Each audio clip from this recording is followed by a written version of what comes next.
As we have seen in the previous video that MATLAB is the matrix based, the array based language over here. So let's see what we can do more over with this. For example, if I would like to declare a row vector as 1, 2, 3, and 4, or I could write something as 1, 2, 4. Or what I can do is that if I would like to write this as a matrix, so 1 and 2 in the first row, and then 3 and 4 in the second row.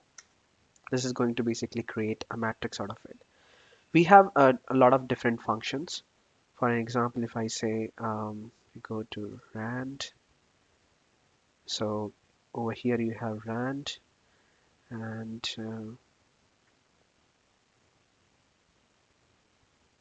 we can go to language fundamentals, matrix and arrays, and array creation concatenation. So you have over here a lot of functions. You have ones to create the array of all ones, rand to create the number random numbers, and the zeros to create basically a matrices or array of all zeros. For example, if I would like to use the rand function, so let's say b is equal to rand of 5 1. So this is going to create 5 rows and 1 column of all the random numbers. For example, if I would like to create 5 rows and 5 columns, I could do something like this. If I would like to access the data of this first row and second column, I can get it something like this. For example, if I would like to get the first row and the second column and the third column, I can give the command something like this. This need not to be contiguous. If I would like to say get the data of the second column and fifth column, I can do something like this. Moreover, we can define the range as well. For example, if I would like to use the linspace function and say I would like to plot, if I would like to declare a variable that's a row vector between 1 to 10, and the points that we can define, the 5 points. So here the range is 1 to 10 and it is going to get divided between 5 values. So automatically it's going to calculate the range. We have seen accessing a particular rows and column. For example, if I would like to access all the columns, so I can write something like this. So first row and all columns of the vector B, sorry, the matrix B over here, that's going to be basically pointed out. We have rewrote it. So let me do something like this and then B11. So here it is going to show the first row and all column values using B1, comma, and column. For example, if you're not sure that how many columns do you have in your matrix, so we can write something like this. So b1 n minus 1, this is the value. And if you would like to say what is the value of end here, so this is 0.3685, the last column, first row value. And if you would like to display all the columns of the, if you would like to specify the last column, so you can write something over here as end and all column values. So this is going to basically tell you the last row and all the columns value of that row.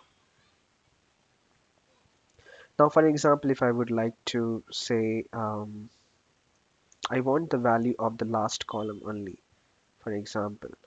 So in this case, I can write something like this.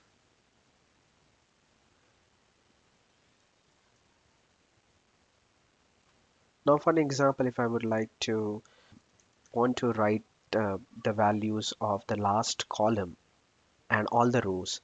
So what I need to do basically there, in that case, all the rows and the last column. When I do that, I'll get the values of the last column and all the rows. And if I would like to say, if I would like to just write the matrix, all the rows and all columns, I could do something like this.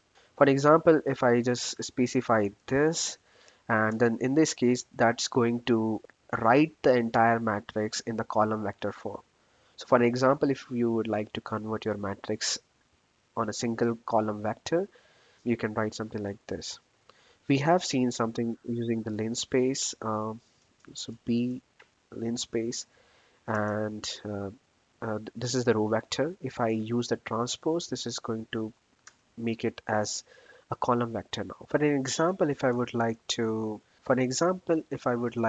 create a matrix of rank 5, 5 and replace the values of suppose second row and third and fourth column. So I can do something like B second row and third and fourth column. So let's see what's the value over here. Now, if I would like to replace this with a value as 2 and 3. So right now, if you see, the values has been replaced by 2 and 3. For example, if you would like to remove the last column at all from all the rows, what we can do is we can write the all columns. What we can do is we can write the last column for all the rows as null matrix. In this case, you would see the fifth column is disappeared. So it's basically replaced by the null matrix. As I have mentioned before that in MATLAB, the data is stored in the array wise, even though when we create a matrix, it is basically stored in the form of a contiguous array. So if I write over here as B and 5, it is going to give me the value of a second row and first column. It is going to give me the value of the last row and the first column. If I write over here as B4, 1, it is going to show me the value, suppose 0.4468. And if I have to get this value in another manner, I can write something as B4. Additionally, we can have the conditional statements also on this matrix. For example, if I say B less than, for example, zero point 0.5.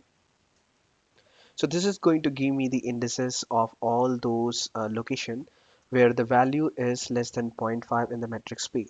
For example, if I would like to replace those value with something else, replace the values of matrix B, which is lesser than 0.5, as -2. So this is going to replace those all values with -2 over here. For example, if you would like to find a value which is lesser than zero point 0.3 and replace that with value 1. So it's going to replace all those location with that value. Now for an example, if you would like to find all those indices in your matrix where the value of B is less than zero point 0.4. So there is no matrix as such in that case right now. For example, if you would like to say zero point 0.8, so it's going to give all those indices for the values where the value is lesser than zero point 0.8. Moreover, there are other functions also that you can use when we write the script and functions in MATLAB to check some conditions. For example, if you would like to see if an array is empty or not. So let me say something like this, and then if I say is empty B, so this is not empty. For example, if I would like to if I would want to write the value of B as all 0 0 0, and then if I would like to check if it is 0 or not, so it's going to again show that it is not empty. So in MATLAB, the empty means that whether it's a null matrix or not.